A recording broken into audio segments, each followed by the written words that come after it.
ছাব্বিশের বিধানসভা নির্বাচনের ভর করে বিজেপি যে এগোতে চাইছিল তারাই কি আজকে দলের কাছে ব্রাত্য হয়ে যাচ্ছে? শ্রমিকবাবু চাইছেন জ্ঞানেশ কুমার তিনি নিজে আসুন, কারণ জ্ঞানেশ কুমার আসলে বিজেপির কাজটা আরো খানিকটা সহজ হতে পারে। আজকে তাহলে আপনি কেন ঘরে বসে আছেন, এই প্রশ্ন তুলছেন খোদ রাজ্য বিজেপির সভাপতি শ্রমিক ভট্টাচার্য। এ রাজ্যের বিজেপি যেভাবে আপনাকে টার্গেট করছে, এর উত্তর কি আপনি রাজ্যপাল দেবেন না? বিজেপি কেন চাইছে যে আপনি পথে নামুন? 26-এর বিধানসভা নির্বাচনে বিজেপির যে ভরাডুবি হচ্ছে, এ কথাটা বিজেপিও যেমন জানেন, হয়তো জেনে গিয়েছেন এ রাজ্যের রাজ্যপাল ডক্টর সিবি আনন্দ বোস।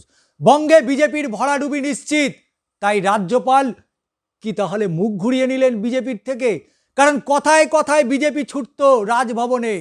বঙ্গ বিজেপির এই মুহূর্তে ছেড়ে দেমা কেঁদে বাঁচি অবস্থা। রাজ্যের বিরোধী দলের নেতা শুভেন্দু অধিকারীকে এখন কোণঠাসা করা একমাত্র লক্ষ্য নিয়েই যে এগোচ্ছে বঙ্গ বিজেপি, তা পরিষ্কার বেশ কিছু সিদ্ধান্তে বোঝা গিয়েছে। কারণ বিরোধী দলের নেতা শুভেন্দু অধিকারীর অত্যন্ত যারা ঘনিষ্ঠ, যারা কথায় কথায় টিভি চ্যানেলে মুখ দেখান, তরুণ তুর্কি সেই নেতা কৌস্তব বাগচি, সজল ঘোষ, শঙ্কুদেব পান্ডা, কাউকেই রাজ্য কমিটিতে জায়গা দেওয়া হয়নি। শুধু তাই নয়, জেলায়ও তাদের ঠাঁই হয়নি। ফলে 26-এর বিধানসভা নির্বাচনের ভর করে বিজেপি যে এগোতে চাইছিল তারাই কি আজকে দলের কাছে ব্রাত্য হয়ে যাচ্ছে? কেন ঠাঁই দেওয়া হলো না? ওদিকে দলে ফেরা দিলীপ বাবু তিনি বারবার অস্ত্রস্থিতে ফেলার চেষ্টা করছে বিজেপিকে। খড়গপুরের বিধায়ক হিরণ চট্টোপাধ্যায়, কিন্তু দিলীপ বাবু চাইছেন সেই খড়গপুরে আবার তিনি বিধানসভা নির্বাচনে দাঁড়াতে। আর সেই কারণেই বুঝি বারবার মমতা বন্দ্যোপাধ্যায় গানকে চলেছেন।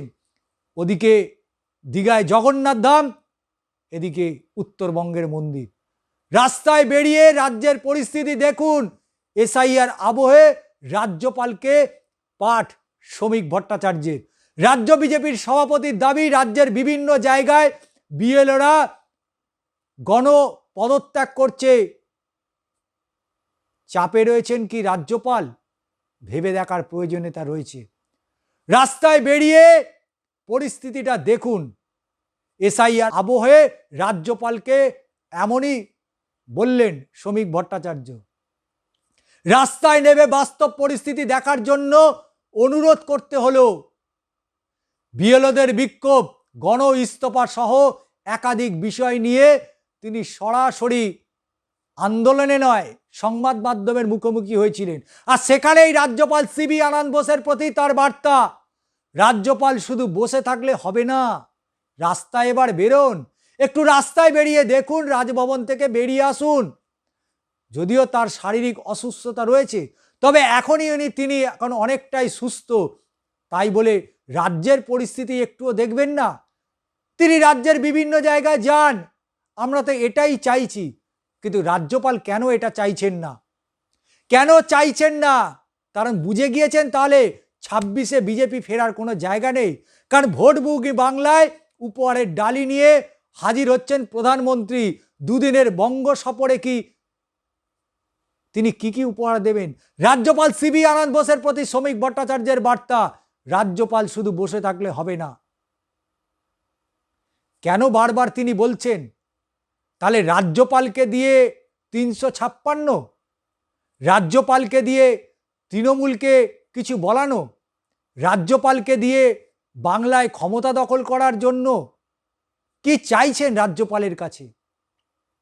বারবার তো আপনারা রাজ্যপালের কাছে যান, এবারও সরাসরি যেতে পারতেন, গেলেন না, কারণ যাওয়ার জায়গা নেই। গত অক্টোবরে রাজ্যের ভোটার তালিকার নিবিড় সংশোধনের কাজ শুরু হওয়ার পর থেকেই নানান অশান্তি জটিলতা দেখা গিয়েছে। এ নিয়ে গোড়া থেকেই বিজেপির রাজ্য সম্পাদক শ্রমিক ভট্টাচার্য দাবি করেছিলেন খোদ মুখ্য নির্বাচন কমিশনার জ্ঞানেশ কুমার নিজে এসে রাজ্যের পরিস্থিতি দেখুন। যদিও এর মাঝে নানা সময় পরিস্থিতি খতিয়ে দেখতে দিল্লি থেকে নির্বাচন আধিকারিকদের টিম পাঠানো হয়েছে, এসেছেন বিশেষ পর্যবেক্ষক। কিন্তু শ্রমিকবাবুর দাবি তো অন্য। শ্রমিকবাবু চাইছেন জ্ঞানেশ কুমার তিনি নিজে আসুন, কারণ জ্ঞানেশ কুমার আসলে বিজেপির কাজটা আরও খানিকটা সহজ হতে পারে। দিল্লিতে বসে থাকলে হবে না, কলকাতায় আসতে হবে, রাজপথে হাঁটুন এবং সাধারণ মানুষের সাথে কথা বলুন, তাদের দাবি আপনাকে শুনতে হবে। কেন বিএলএরা ইস্তফা দিচ্ছে খতিয়ে দেখতে হবে নির্বাচন কমিশন জ্ঞানেশ কুমারকেই। আরে জ্ঞানেশ কুমার তো আপনাদের পাশেই রয়েছে, এখানেই থামেননি। রাজ্যপাল সিবি আনন্দ বোসের উদ্দেশ্যে শ্রমিকের আরো বার্তা, রাজ্যপালকে রাজভবনে থাকলে হবে না, তিনি সাংবিধানিক রক্ষাকর্তা। আমাদের আবেদন দক্ষিণ 24 পরগনায়, মুর্শিদাবাদ, বীরভূম জেলায় যান, বেলডাঙ্গায় যান, কথা বলুন মানুষের সাথে, রাজভবন থেকে এবার বেরিয়ে আসুন। বাংলায় সাংবিধানিক ব্যবস্থা ভেঙে গিয়েছে, কিন্তু রাজ্যপাল তাদের এই কথায় আদৌ কি সাড়া দিচ্ছেন? রাজ্যপাল ডক্টর সিবি আনন্দ বোস বারবার জনসংযোগে আগ্রহী, অনেক সময় তাকে রাজ্যের নানান প্রান্তে ঘুরে আমজনতার সাথে কথা বলতে দেখা যায়, কিন্তু এবারে তিনি বেরোচ্ছেন না কেন? মানুষের অভাব অভিযোগের কথা তিনি শোনেন, কিন্তু এবার শুনছেন না কেন? এছাড়া লোকভবনে 24 ঘন্টার জন্য কন্ট্রোল রুম খোলা থাকে, কিন্তু এসব আসলে বিশেষ কার্যকরী নয়, তা এদিন বুঝিয়ে দিয়েছেন রাজ্য বিজেপির সভাপতি। তাহলে রাজ্যপাল এতদিন যেটা করে আসছিলেন আমরা দেখেছি, এ রাজ্যে বারবার যখন কোনো অশান্তি ঘটনা ঘটে, হিংসার ঘটনা ঘটে, সেটা উত্তর 24 পরগনা সন্দেশখালী হতে পারে, মুর্শিদাবাদের বেলডাঙ্গায় হতে পারে, মুর্শিদাবাদে ওয়াকফ সম্পত্তি নিয়ে যখন ভাঙচুরের ঘটনা ঘটল সেখানেও আপনাকে দেখা গিয়েছে, আপনাকে বিভিন্ন সময় আমরা দেখেছি। আপনি আরজি করের ঘটনায়ও আপনি নির্যাতিতার পরিবারের সাথে দেখা করেছেন। আজকে তাহলে আপনি কেন ঘরে বসে আছেন? এই প্রশ্ন তুলছেন খোদ রাজ্য বিজেপির সভাপতি শ্রমিক ভট্টাচার্য। অর্থাৎ তাহলে এটা তো আপনাদের কাছে পরিষ্কার হয়ে গেছে, রাজ্যপাল সারা রাজ্যের যে রাজ্যপাল নয়, বিজেপির রাজ্যপাল, সেটা শ্রমিকবাবুর কথাতে কিন্তু স্পষ্ট হয়ে গিয়েছে। ফলে এ রাজ্যের মুখ্যমন্ত্রী, এ রাজ্যের শাসক দল তৃণমূল কংগ্রেস বারবার যে অভিযোগ তোলে, তাহলে সেই অভিযোগ একেবারেই মিথ্যে নয়, কোথাও না কোথাও বিন্দুমাত্র তো একটা সত্যতা রয়েছে। কারণ মুখ্যমন্ত্রীকে বারবার তিনি আক্রমণ করেন, এটা আপনারা সকলেই জানেন। বিভিন্ন সোশ্যাল মিডিয়া, টিভি চ্যানেলে আপনারা দেখতে পারেন, দেখেন যে রাজ্যপাল আজকে মুখ্যমন্ত্রী সম্পর্কে এ কথা বলেছেন। কিন্তু আপনাকে কিন্তু কোনোদিন এরকম শোনা যায়নি আপনি বিজেপির বিরুদ্ধে একটা কথা বলেছেন।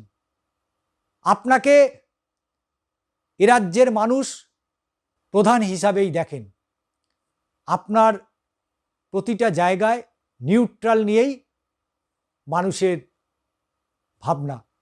কিন্তু এ রাজ্যের বিজেপি যেভাবে আপনাকে টার্গেট করছে, এর উত্তর কি আপনি রাজ্যপাল দেবেন না? রাজ্যপালের এ বিষয়ে উত্তর দেওয়ার প্রয়োজনীয়তা রয়েছে। বাংলার মানুষ, রাজ্যের মানুষ জানতে চায় যে শ্রমিক ভট্টাচার্যের মতো একজন রাজ্য সভাপতি তিনি কিভাবে একজন সাংবিধানিক প্রধানকে আঙুল তুলে প্রশ্ন করতে পারেন। কারণ সাংবিধানিক প্রধান হওয়ার পরে তিনি সমস্ত মানুষের কাছে তার গ্রহণযোগ্যতা একেবারে সমান থাকে, সেটা ডান হতে পারে, বাম হতে পারে, প্রত্যেকের গ্রহণযোগ্যতা আপনার কাছে সমান।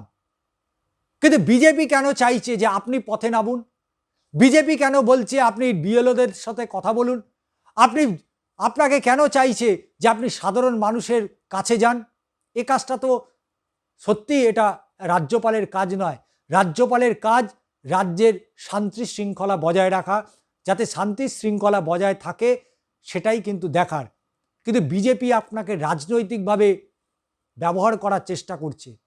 এ রাজ্যের মানুষ দেখেছে যে বিজেপির রাজ্য সভাপতি শ্রমিক ভট্টাচার্য কিভাবে আপনাকে টার্গেট করেছে, কিভাবে আপনার বিরুদ্ধে কথা বলছে।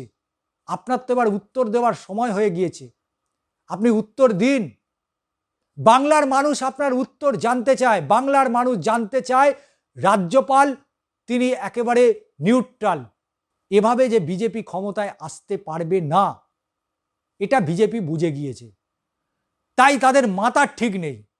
তারা যখন যাকে পাচ্ছে তখন তাকে সেভাবেই আক্রমণ করছে। যদি বিজেপির মাথায় ঠিক থাকতো, যদি বিজেপির মাথাটা সত্যি ঠিক থাকতো, তাহলে সজল ঘোষের মতন একজন বিজেপি নেতা তাকে কমিটি থেকে বাদ দিত না। বাদ দিত না কৌস্তব বাগচিকেও, আর বাদ দিত না শঙ্কুদেব পাণ্ডাকেও।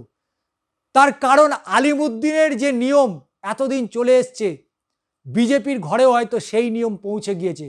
অর্থাৎ সাদা চুলের কারবারি, সাদা চুল তারাই সর্বাধিকার পাবে। তরুণ প্রজন্মের নেতাদের তাদের কোনো প্রয়োজন নেই। আগামী দিনে তাহলে বাংলায় বিজেপিকে চালাবে কে? আজকে তরুণ জ্যোতি তিওয়ারির মতন একজন আইনজীবী, একজন নেতা, তাকে জায়গা দেওয়া হচ্ছে না। আজকে কৌস্তব বাগচিকে জায়গা দেওয়া হচ্ছে না।